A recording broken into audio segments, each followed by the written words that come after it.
All right, let's welcome in our special guest today, Mr. Matt DiMaio. Thanks for coming in. My great pleasure to be back again. Thank you so much, Brandon. Yeah. Welcome back from vacation. I was listening to the show while you were on vacation. You had some terrific fill-in hosts, and Awesome. I'm happy to be here with you. Yeah, man. Likewise. Appreciate that. And we met some years ago, probably 8 or 9 years now. And it was interesting. The first time we met, I was like, wow, I was impressed. I mean, he kind of, my first initial thoughts that, we kind of called him the memory expert. He was a memory expert. That's what his first book was kind of written on that. But Matt can literally, you walk into a room, he's literally done this. He walked into a room, greeting the guest as they come in the door. Hey, I'm Johnny Johnson. I'm Timmy Thompson. He'll remember all the names. He will literally remember everyone's name up to, what's your limit? Do you have a limit? Is it 100? Is it 150? You know what? I've never actually exceeded the limit, but the biggest one that I've got on YouTube is well over 100 people. Unbelievable. And that's just initial meeting. Remember the first and last name. And then a lot of it is the association thing. Everybody likes to talk about association. I use a different word that makes it easier for people to understand. And it's connection.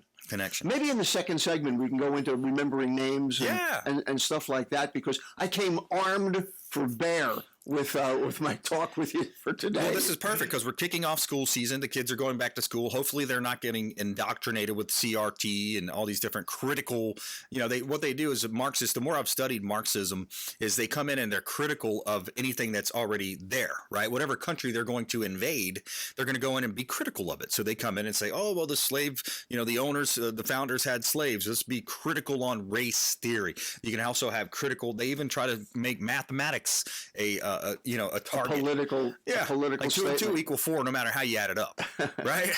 And so with the constant deluge, the barrage of negativity that's out there everywhere you turn, I wanted to come here with some really strong positive things that allow people to take more control of their lives and actually be able to fundamentally help their children do better this coming school year than they've ever done before. Yeah. And so I came in with 3 really good tips. I love it. 2 of them have to do with improving their academics. It's important. The third one is about helping them socialize better. Oh, yeah. And being able to make the right connections in school. Right. Yeah, my daughter, I was actually talking to her this morning, actually. One of her friends in her class ahead of her committed suicide. Ooh. Just recently. So social, you talk about being social, the smartphones, the challenges that kids have, the lockdowns. I think there's still going to be, we don't really know what the ramifications were with these lockdowns with children and not letting them see each other's faces with the mask and the diapers on the face. It's, for me personally, it is very, very distressing. I see it at a different level. And it's very easy to get pegged as a so-called conspiracy theorist. But it's not a conspiracy when you're able to point to so much documentable evidence. Data points. Yeah, exactly. But it makes me crazy to talk about that. And I'd rather talk about positive, happy things. Here I go again, right? So learning strategies for back to school. So back to school, tips for parents helping your kids. The kids are starting school right now here in Florida. Yep. When you and I were little, it was after Labor Day we would start. But here, with the first third of Florida, the first third of August rather, the kids are back in school. So after a long summer break, people have the sand in their head. The sun has melted their brain. It's tough to get your brain working properly again. So the first thing that I have is a game that parents can play with their kids. Now, you can do this while you're driving them to school, if they're not taking the bus or walking. But if you're driving them to school, instead of them looking at their iPad or their iPhone or whatever it is, so I have a memory game. The second thing is I want to talk about teaching them how to read faster than they ever read before. I like that. It's a really big deal. And the third one is about how to make more friends in school. Because, you were talking about the unfortunate situation with your daughter's friend. Socializing and the anxiety surrounding social acceptance is probably at a more critical stage now than it ever has been. Yes. So I have 3 very practical things that people can do, And one of them is a whole lot of fun. I remember this game vaguely now. Remind me of the memory game. Okay. So I came prepared with two different games. All right. So two different kinds of memory games. So the first one, now you may recall, I actually have a YouTube video on the subject as well. And this is a game that you've played with your daughter. Yes. And it is called the list game. So my daughter, when she was little, my daughter Alina and I were at the beach one day. And I said, all right, today we're going to play a game about naming things in the air. I'll go first. And so I said sun. And she said sun, moon. And I said sun, moon, star. She said sun, moon, star, cloud. I said sun, moon, star, cloud, bird. She said sun, moon, cloud, star, bird, airplane. And we continued that way for as long as we could. Now, the point of the game is, number one, to be observant. So you can pick lists of anything. Foods that you like. Breakfast food. Let's list breakfast foods. Let's list favorite animals. You go to the zoo and name the animals at the zoo. Mm-hmm. Different kinds of plants. It doesn't matter what the list is. The key to the game is that once you have one item on the list, you add the second one and continue to repeat the entire list all the way through. Yeah. So that's the list game. Now, very similar to that is the name game. So the name game is, let's name all the animals that start with the letter C. I'll go first. Cat, cat, cheetah. Cat, cheetah, cougar. Cat, cheetah, cougar, crocodile. Cat, cheetah, cougar, crocodile, chicken.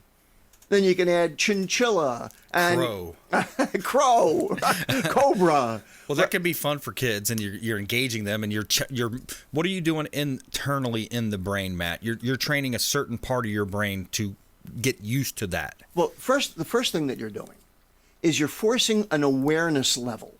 So with the list game, when I was talking to my young daughter, she had to observe things that were in the air. Now, because we were at the beach, we came up with some surprising stuff. So after airplane, she mentioned banner, because one of the airplanes was flying along with one of those big advertising banners behind it.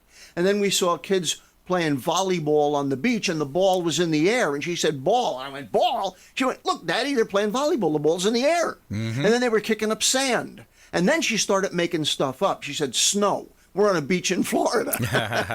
And so what it does, the first thing is it forces a level of thinking that is not straight line thinking. It forces them to expand their imagination and their powers of observation. Mm-hmm. The next thing that the game does is it forces them to be able to make a connection between the first item on the list and the second, and then the second and the third, which is what you have to do when you're studying information. Mm. So if you're studying the Constitution, or if you're in church and you're studying the Ten Commandments, or if you're in physics class or science class and you need to study the relationship between all of these different elements, or the steps that you need to go through in order to achieve a particular result, or you're solving a math problem that's involved with several steps, you got to connect the first idea to the second idea, the second to the third to the fourth, and that in memory circles, that is called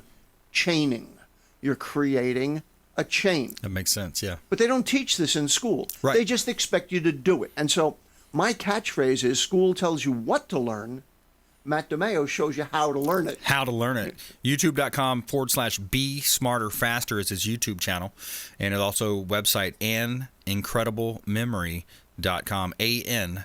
And incrediblememory.com. Video-based memory training courses from Matt DiMaio. We're going to take a quick break. More with Matt on the other side of this break. Don't go anywhere. All right, we're back here in studio with one of my favorite guests, Matt DiMaio, a.k.a. I used to call him memory expert. We'll say, memory expert, but he's a coach. He's a trainer. He teaches people how to learn faster, how to be smarter faster on his YouTube page, youtube.com. Be Smarter Faster, YouTube, and incrediblememory.com as well. So number one, the memory game. That's fun. Play with your kids. Play that with your kids, your grandkids, your nieces, your nephews. Play the memory games, folks. And then number two, how do you learn to read faster, Matt? Well, first of all, let's talk about why people read slowly now. Yes. And then I want to talk about why it's important to read faster, because it doesn't make any sense to learn how to do something unless you really have a good reason why or good motivation. So Why do people read slowly right now? Well, the first reason is that you have eye fatigue. Your eyes do not follow a straight line pattern. They dart around on the page. That's why sometimes you'll get to the bottom of a page and don't remember what you just read. Right. Or my mind wanders sometimes. Correct. And that's because you're reading too slowly. Okay. And so when your mind wanders, and we're going to talk about how to cure that from your mind wandering in just a moment. Okay. So the first thing we need to do is we need to be able to focus your eye. And the way you do that is by using a pointer.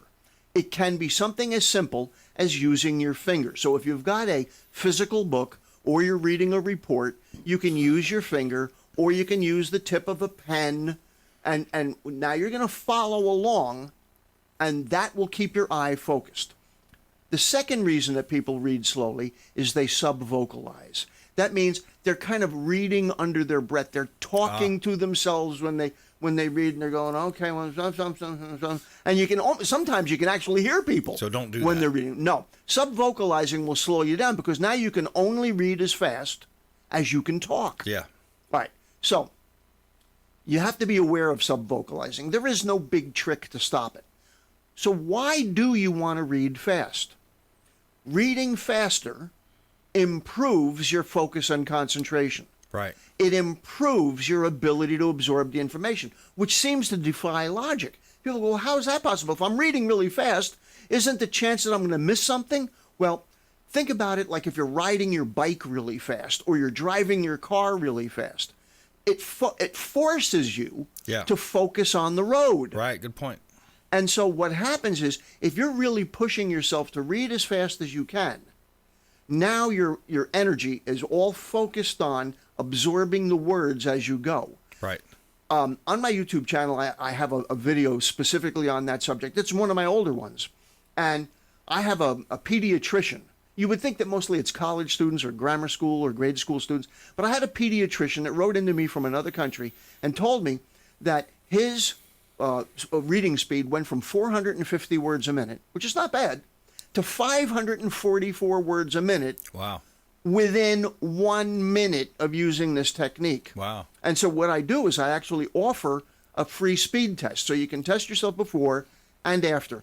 If all you do is point at the words you're reading and go as fast as you can while still absorbing it, you'll blow your mind as to how fast you can read. And when you do that, it takes the chore out of it for kids that have to sit there and study for hours. Now they can do an hour's worth of work in 20 minutes or 25 minutes. Yeah. So as a result, they'll want to do it more. Yeah, stand up, take a break every now and then, too, I would think would be a good advice. Absolutely. We're talking with Matt DiMaio here on the Consumer Quarterback Show. Matt DiMaio, online, youtube.com. Be Smarter, Faster. That's his channel. You got to stop by and check it out. All right, so read faster, number 2. Number 3, make friends. This is a big one. Now, this is really surprising because I don't know any parents, I don't know anybody that actually teaches a class or actually teaches techniques on how to make friends, unless you read something like Dale Carnegie's, How to Win Friends and How to Win Influence People. Friends. Exactly. So kids, the big problem is they don't know how to get started. Just initiate. They don't have an opening line. Yeah. So there are 2 tips for having an opening line. 1, pay a compliment. Yes. But it's got to be sincere and it's got to be specific.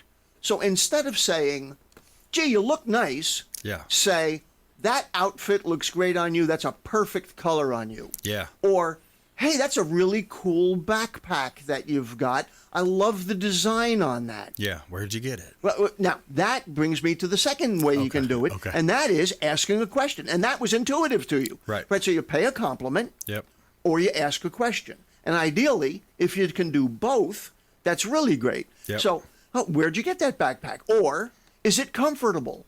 Or, geez, how heavy do you have it? Because at the beginning of the school year, kids put way too much stuff in it. Yeah, exactly. Well, that's crazy. Sometimes they don't let them have lockers or what. I remember I was asking my daughter, why is your backpack 35 pounds? We don't have lockers. My daughter used to talk about that all the time. Yeah. And so the goal is to be able to help your kid make at least one good contact in each class. So they may not make friends, but you might want to make one good connection in each class, and that'll really come in handy during the times when you're having exams or that the pressure is on. Yeah, and it reminds me too of, if you look at a stranger, do you look at that stranger as a potential friend you haven't met yet?